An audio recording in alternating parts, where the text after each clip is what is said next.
Good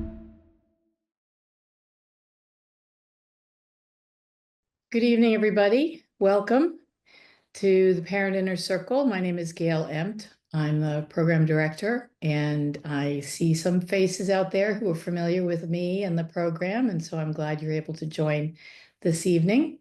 And for those of you who are new to what I do, I run a program called the Parent Inner Circle that is designed for parents with a child struggling with substance use and mental illness.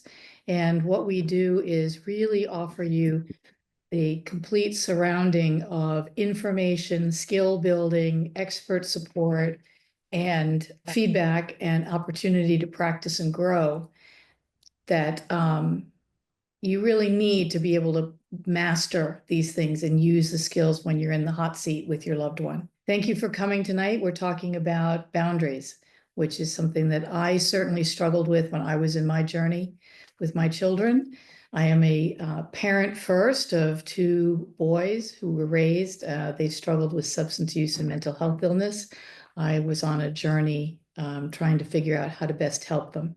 And I'm now a trained certified clinician in the community reinforcement family training craft approach and in the invitation to change approach, which are person-centered, loving, connected approaches to helping our children change their view of the world and find their own motivation to quit drugs and alcohol. So it's an amazingly powerful approach. I've experienced the power of it, and I'm really happy to be able to share it with you tonight. Some of the key lessons about the 6 secrets to creating strong boundaries, because I suspect you're here because it's been a challenge, and I certainly know firsthand what that challenge feels like.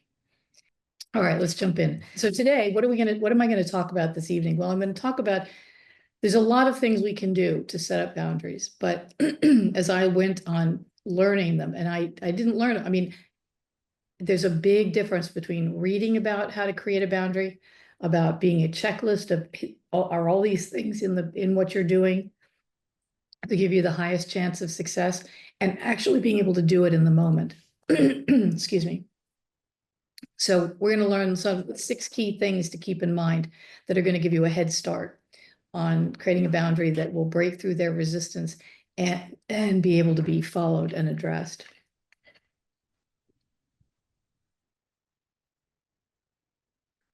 We're also going to talk about timing to engage your child around boundaries, because believe it or not, those of you who have been with me before know that picking the right time, knowing the right signals is really important.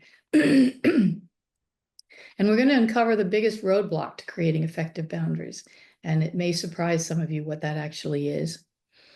And we're going to talk about how small wins over boundaries can lead to great change, because our children are in a space where they are not capable of making big changes all at once and sticking with it.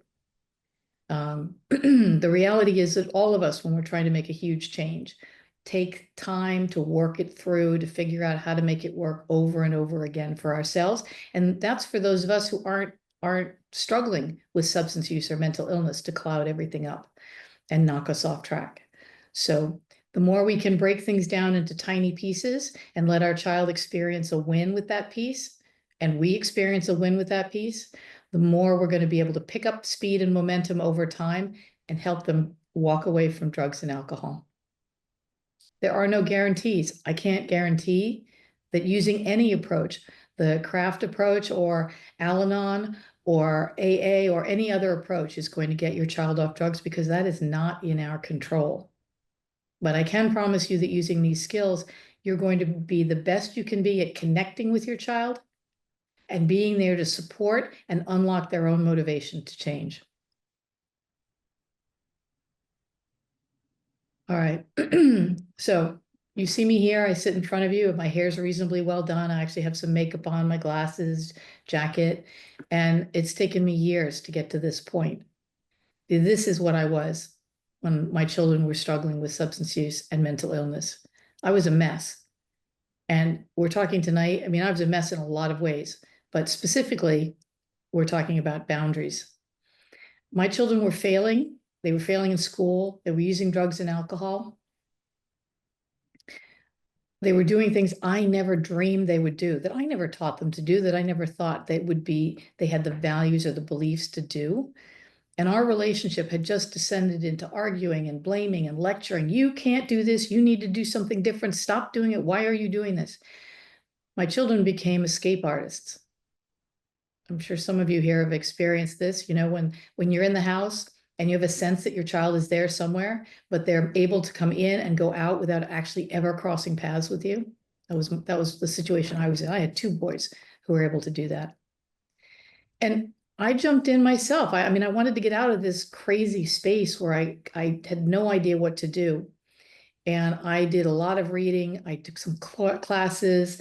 I did workshops and webinars. Whenever my child was in therapy, I buttonholed the therapist to get the best information or advice I could get about the thing that was right in front of me. And I still felt like I was making no progress. And my aha moment really came when I realized that it wasn't enough to read the book or have the conversation or take the 12-week class.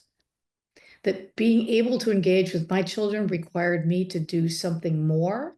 I had to tailor the skills to my situation, and I needed to build my confidence in how to use them in a moment of crisis. So let me give you an example and see if I can help you understand the difference. I was invited to go camping with friends once, and I had never camped in my life. I grew up in a city. And they said they wanted to go camping in the mountains for 4 days. And quite frankly, the only experience I'd ever had of camping was when I was probably 11 or 12. And I was sleeping right on the ground, and I was cold and wet and miserable the entire time. But I said, oh, yeah, I'd love to go, because they were my friends and they were going to go do this. And I wanted to be successful at camping, but I realized I don't even know what camping equipment looks like. I don't know how to pick out camping equipment.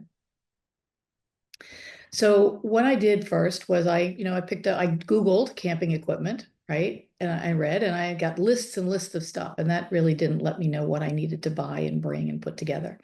So the next thought I had was, well, I'm going to go to a camping store, because a camping superstore is going to have everything under the sun. So I went to one of the really large camping superstores. It's in Virginia, which is where I'm located usually. And it was amazing. I mean, it was like a football field large, and it had every piece of camping equipment under the sun you could possibly want. And I had no idea what I wanted. I was still lost. I tried, and I finally gave up. I just didn't know which piece of equipment I needed. And then somebody I knew suggested that I go to REI. And they said, we go to REI, they've got all the best equipment, and they've got people there who've used the equipment and can help you figure out what you actually need for your camping situation. So I went to REI, started looking at everything, and somebody came up to me and said, can I help you? I said, well, I'm supposed to go camping. And the first thing they did was ask me what my situation was going to be.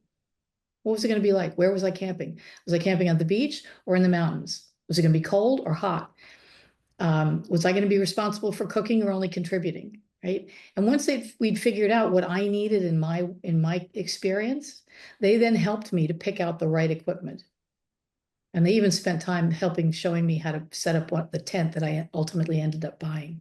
And that really was, as I was struggling with, my children and this foreign place that I was in, with helping them with drugs and substance use, that was my aha moment. It's like, wait a minute. I really needed that REI experience, the best school tools and skills and information, combined with people who had a knowledge and understanding and experience with what I was trying to do, to help me tailor what I needed to do to my situation, and then help me be successful. So boundary setting and maintaining was the first challenge I was really able to wrap my head around and become successful at, with access to the skills and help and support of what I created to be my own inner circle. And that really is the genesis of for the program that I now run. And I've seen over and over again how parents who have what I'm offering in their part of the inner circle really feel like they've been able to connect with their child, and really feel like they're able to start instilling boundaries that their children can find ways to respect and cope with. So the mission of the inner circle is to support parents in becoming calm and confident in their connection with their children, and in helping their children to discover the motivation to make healthier choices regarding substance use. And to use it based on love, compassion, connected community, and science. So let's talk about boundaries. For me, boundaries were a struggle, and it felt very often like a boxing match with my child. My child felt insecure, threatened, and needed to control and make sure that they could get what they wanted when they wanted it. The substance use that they were engaged in had effectively hijacked their brains and their bodies. They had cravings and needs that were driving their decision-making, their choices. Teens and young adults, their brains are still forming. So the part of the brain that says, I want what I want right now, is in control. And the part of the brain that says, wait a minute, this might not be good for me, or wait a minute, this choice doesn't really help me get to the goal that I want, is disconnected and not operational. So their bodies get hijacked by the drugs. Another challenge that I had in setting the boundary struggle was that I ended up being flexible. The things that I said I wanted to have happen, I couldn't hold. I'm taking your phone away forever. Well, that didn't work. They just got online through their computer or through their friend's computer at school or after school. I told them that they couldn't do X, and then they would have a really persuasive and compelling reason why they needed to do X, and they were going to change, and it was going to be all different. And I would say, okay, yes, it's going to change and be all different, and I'm so proud of you for saying that, and so I'm going to not hold the boundary. And I'm guessing that you all know how that played out. Inconsistency, what I would say was a boundary and a consequence, was driven by the mood that I was in. Was I angry? Was I frustrated? Was I calm? So I couldn't predict what I was going to say, and my children certainly couldn't predict what I was going to say. And as I said, a lot of what I did was driven by my emotions of fear and anxiety, made me reactive. And what I've learned over time is that when we're reactive, we actually have tunnel vision, we have blinders on. And the biggest downside to that, there's many, but the one that I keep coming back to is when I'm like this, I miss out on other possible effective interventions. I grab the first thing that's in front of me. I'm just like my child who's grabbing the first thing that's going to let them have their drugs of choice. I'm grabbing the first thing that I think is going to allow me to have a limit or a boundary or harmony or quiet or whatever it is I need in that moment. And I become highly reactive. So the 6 keys to creating boundaries and getting out of this place of fear and anxiety and reacting in the moment to what happened with my child. The first great mind shift that I went through is that boundaries are for us, not them. Think about that for a moment. I can control what I do and what I ask for in the space around me. I cannot always control their actions or reactions. So, for example, I can set an expectation, a clear expectation. You need to do X, a clear reward. You get to keep the car if you do X. A clear consequence. You lose the car if you don't do X. And I can share it in a calm way with love rather than in the moment with my sharing my disappointment and my anger that they've yet again come home high or under the influence, or they've yet again taken the car or stolen something, or they've yet again lied to me, right? I get out of that cycle. So number 1, use boundary to express what we want from the people around us, including our children. So do a quick check on the boundary.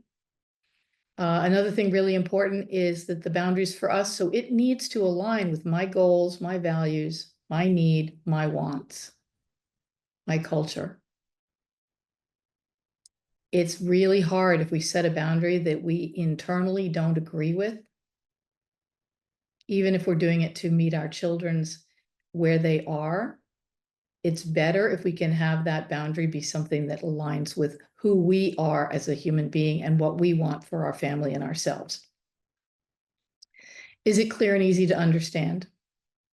And are there clear consequences or reinforcements? So an example is, I need the car to be home by midnight. So clear time when it has to be home, and we're talking about the car. We're not talking about the individual. Maybe the individual can go out again, but the car has to be home by midnight. If the car is home on time, you can use it the next day. Great, that's a great reward. I get to keep the car and my access to it. All I have to do is have the car home by midnight.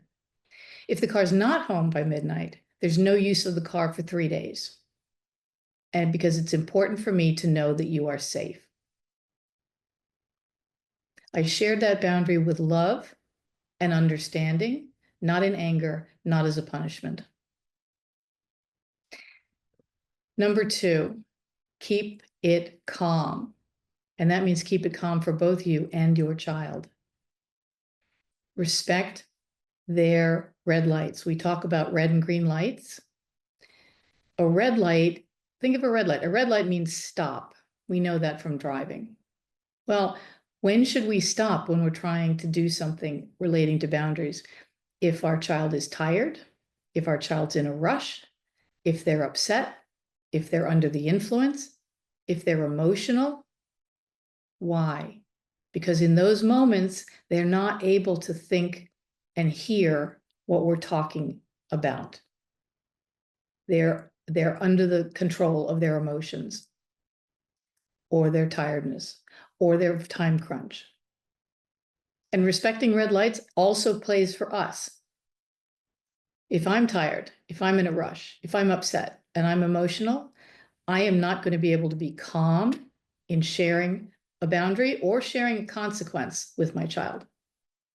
So respect green lights before, during, and after a conversation.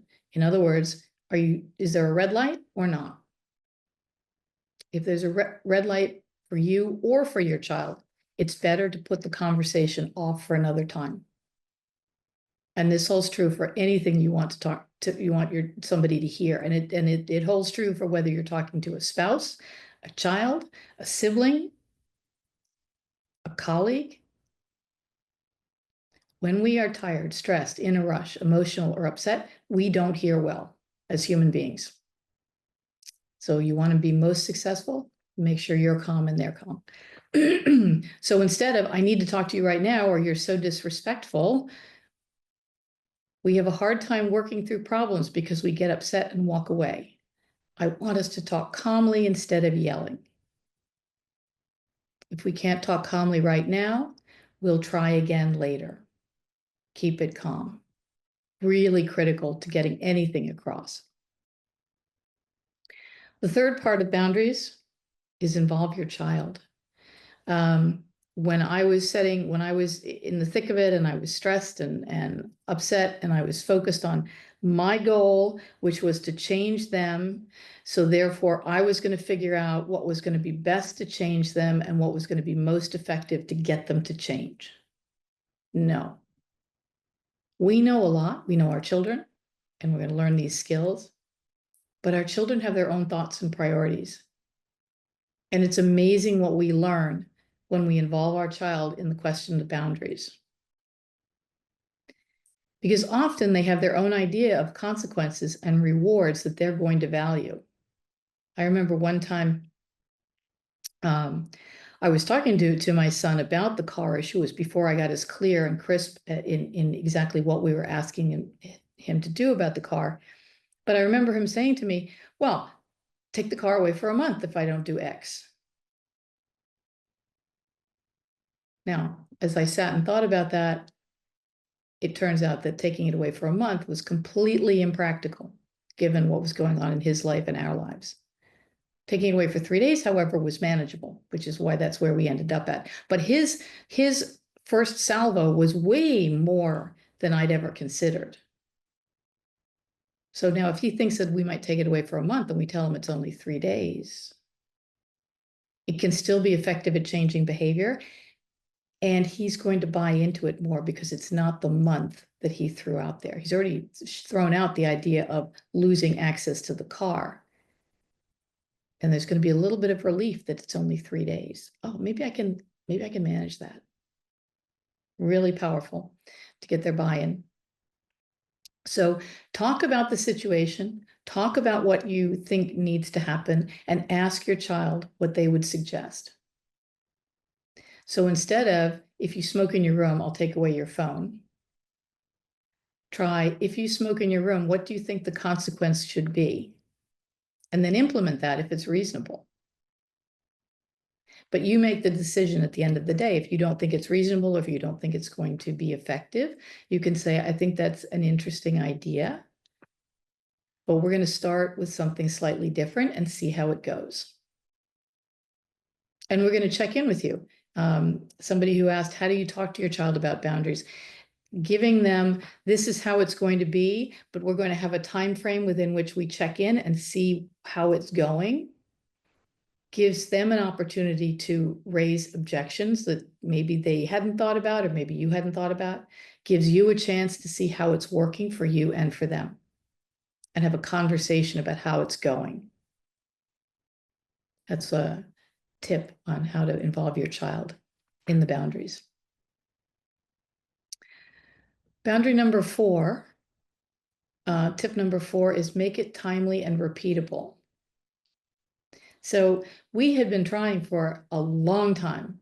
I hate to think how long we were trying to get our child to use the car responsibly, and nothing had worked. He would go out, he'd promise to come back, he'd promise to call, he'd promise to not drink, he'd promise to Uber home. And we'd agree with him that, okay, you can take the car out because yes, you're going to do things differently now. But you can imagine what actually happened. He didn't come back, he didn't call, he didn't not drink, he didn't Uber, right? But I kept wanting to buy into his persuasive points about how he was really going to do things differently. But the failure was there wasn't a boundary that I held.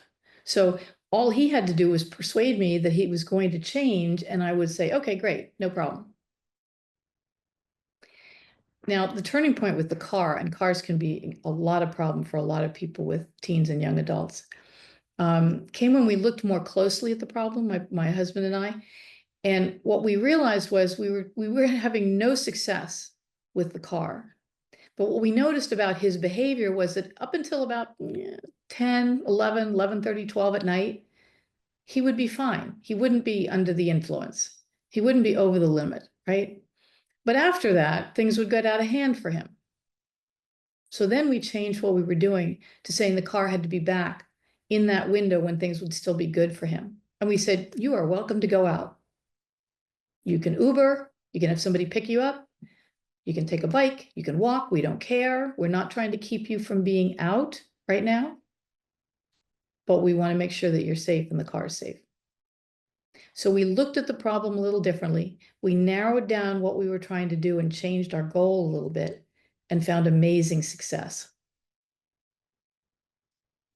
Timely and repeatable. And I could repeat that. I took the car away for 3 days. It wasn't, I'll take the car away until you stop drinking, because that just wasn't going to work. They weren't motivated enough. They couldn't figure out how to stop drinking at that point. But they could figure out that losing the car for 3 days was really annoying. And so they were going to make a better effort to have that car home on time, which met my objective of making them safer, and allowed us then to move on to other things that did ultimately result in them agreeing to give up drinking. But it's a process, it takes time. And this boundaries was a little win for us and for our son, because we praised him. Hey, you had the car home on time. Tomorrow you get use of the car. And did he test us? Of course he did. The first night that it came up, he was home on time. It was great. The second night it came up, he called us, well, I left, I lost track of time, I fell asleep, and I'm gonna be 5 minutes late. Okay, we decided to allow that. The next time he went out, there was traffic and he had to drop somebody else at home first, and he was gonna be half an hour late. When he got home, he was under the influence. He said nothing. He said, we'll talk about this tomorrow. And the next day, he was all apologetic. I understand you got home late last night. Well, I had to take a friend home. I said, I understand all that, but the car goes away for 3 days. And after 3 days, you get it back. And maybe what could you do differently next time? Really powerful, because he was then thinking about his choices. And he had the opportunity to think about what he could do differently the next time, because he didn't like the fact he wasn't going to have access to the car for 3 days. All right.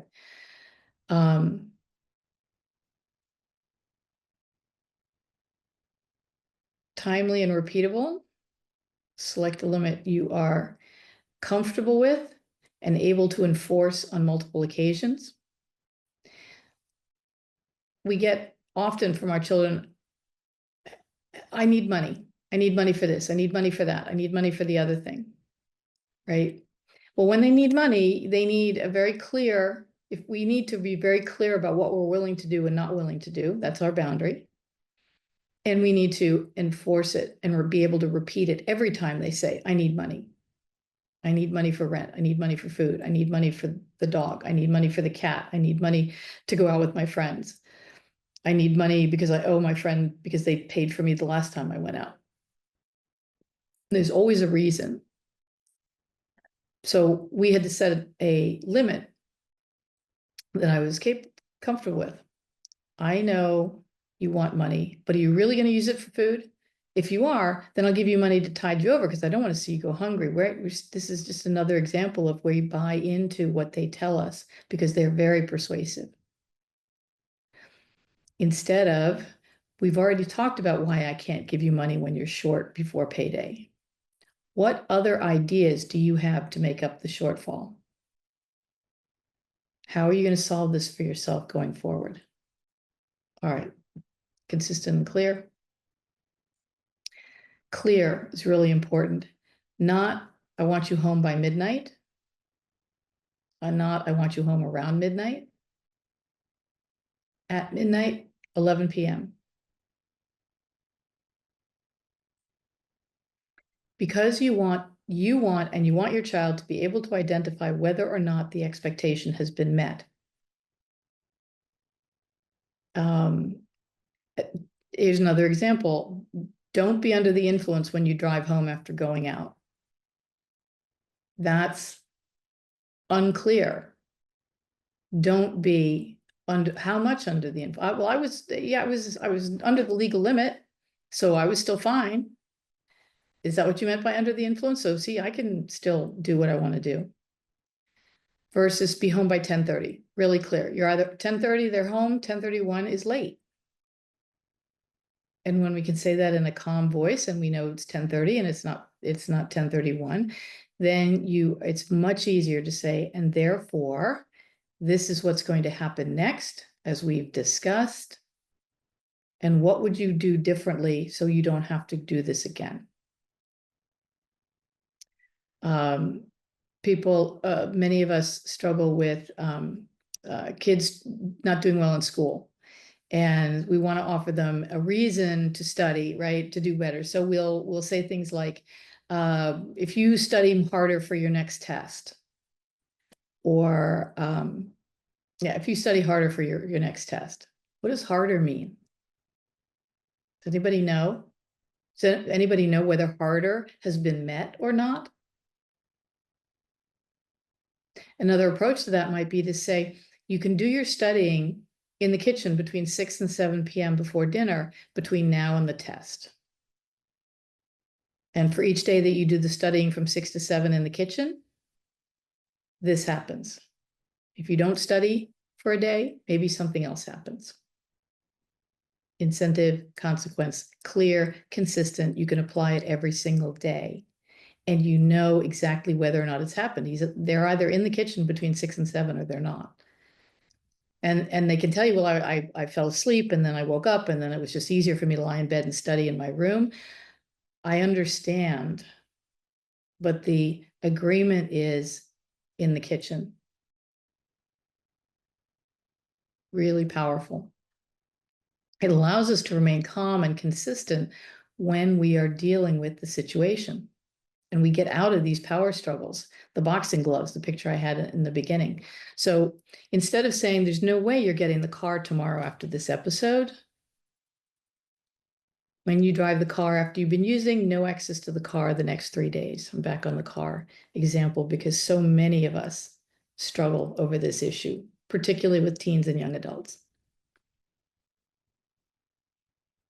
Boundary 6, the 6th tip to making an effective boundary is to remind ourselves that boundaries are what we expect from the people around us and what we want for our family and our home. Our children may not agree, but they will be more likely to respond when they feel that their objections have been heard. So acknowledge their perspective. After all, we're working to create expectations that cause them to make different decisions around their behavior. And when we can avoid or dismantle that power struggle that they're so eager to engage in, the boxing gloves, we allow them to focus on what is being asked of them and what choice are they going to make. So acknowledge their perspective. Put yourself in your child's position and look at what happened through their eyes. Then let them know you respect their right to their thoughts. And respecting their right to their thoughts does not mean we agree. A lot of people say to me, well, if I acknowledge what they say, then they're going to think that I agree with them and I'm condoning it. No, they know. I suspect they've heard from each of you exactly what you don't like about what they're doing. I suspect they've heard many, many times. My children heard many times in as many different ways as I could say it. So they know that already. So how do we do this? We can build trust and reduce defensiveness by allowing them to share their perspective and being sure that we clearly acknowledge that they've been heard.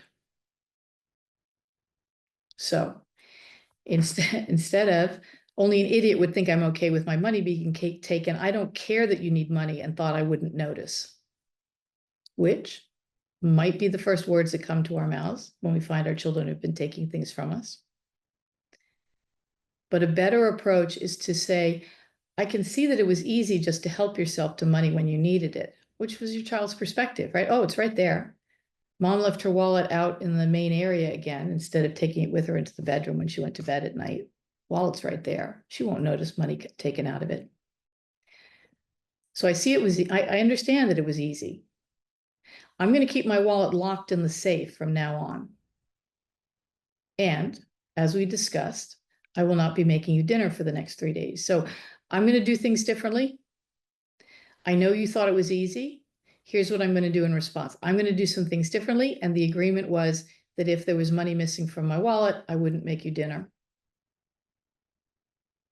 Now, that may not be the actual agreement, but you get the idea that we're looking at very clear consequence. And a consequence can be a change in what we do with them or for them, as well as a loss of access to a privilege.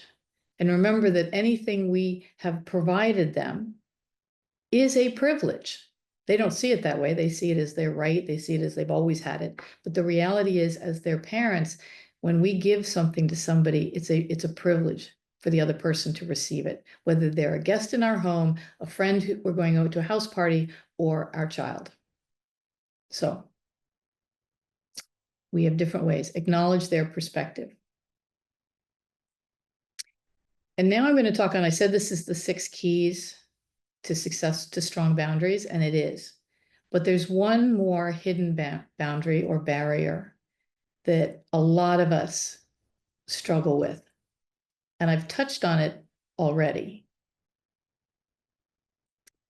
our fear, anxiety, and stress inside of ourselves reduces our ability to be consistent with our boundaries.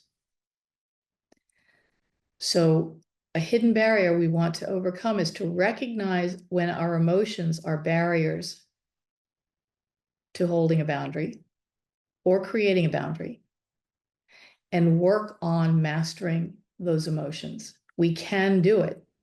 I do a lot of work with people on helping them to get in front of their fear, their anxiety, and their stress so that they are more able to be in that green light, calm space that I talked about earlier. Our children are experts at seeing our fear or sensing it and using that to keep us from action. I had a great example of this with one of my boys. I remember a day he came to me. I was sitting in our living room, which is near our kitchen. This is important. It's near our kitchen, but you can't actually see into the kitchen from the living room. Anyway, I was sitting in the living room. My son comes into me, and he's in his usual way. He was all focused on getting me to say yes to something. And he was at his persuasive best. And as he went through why I needed to say yes to this, he hit every single button that triggered my fear and my anxiety. Well, if you don't say yes, then this is going to happen. And if you don't say yes, then that's going to happen. Oh my God, I can't live with that happening. And he'd done this to me so many times, and the result would be, okay, all right, yeah, sure, it's probably going to be fine. You've told me you're going to do, yeah, okay. And I wouldn't hold a boundary. But this time, I'd reached a point where in learning these skills and practicing these skills and talking with my coaches and listening to other parents, that I said to him, no. I quieted my fear and my anxiety, and I held my position, and I said no. And he stormed off. But 5 minutes later, I could hear voices in the kitchen, and it was my son talking to my husband. And he was going after my husband to get my husband to say yes to what I had just said no to. And so I listened because I was listening. Is my husband going to hang on and be strong and say no? But what struck me was, as I listened to my child talk to my husband, every argument he used was different than what he'd said to me. And every argument he used was designed to trigger my husband's sources of fear and anxiety and stress. So I learned then that it's really about me being able to manage my feelings that are going to allow me to stay calm, and that what my child is hammering me on is more them trying to get what they want when they want right now than what I would consider the truth, the reality of why they want something. So instead of giving into the boundary or making an exception, take a break. Say, thank you. I'll think about what you've said, this and this and this. I'm going to think about it, and I will get back to you. And then reach out to somebody, a peer, a coach, another parent. Go to a support meeting and say, hey, I'm in this situation. Has anybody ever been in this situation like me? And how did you deal with it? Explore other possible solutions before taking action. Really important. The hidden barrier, our own emotions. All right, quick recap, because I've thrown a lot at you. Boundaries are for us. And when we're consistent, our children can make choices based on predictable outcomes. If I do X, I get A. If I don't do X, B happens. What's more important to me? You've just given them, within what you're comfortable with, the feeling that they have control over their own choices. We can be successful with using boundaries with the following. Remember that they're for us. Make them timely. You don't want to let a long time go between either the action and the reward, the reinforcement, or the action and the consequence, because they have very short attention spans. Timely and repeatable. Stay calm, and calm means for you and for them. Consistent limits. Be clear and apply it consistently. If you can involve your child in deciding what those limits look like and in shaping, you're not going to let them drive the conversation, but letting them have input and letting them know their input is being heard and considered, even if not accepted, goes a long way to continuing to strengthen the relationship and their willingness to continue talking with us. And master your mindset. Understand when fear, anxiety, stress are driving your behavior and your actions, and work on ways to pause, change the flow, do things differently. These are the ways you're going to get to calm and confidence. And keep in mind always that your emotions impact your ability to respond. I talked about the blinders, right? So if I have blinders on, my response is going to be around the one thing that I see. And the reality is there may be a whole bunch of other things, maybe even some better options, but I'm not seeing them because I'm emotional and I'm only seeing the first thing that comes to mind. All right. I want to thank you for your time and attention. I hope you take away some of these nuggets from 6 Keys to Strong Boundaries. And I do a talk once a month. Usually it's around the 3rd Thursday of the month. You'll get notices of it. And we also will be sending out the video of this webinar. It's also going to be up on our YouTube channel and available to everybody who's in our Parent Inner Circle. So thank you so much for your time and attention. Good night, all.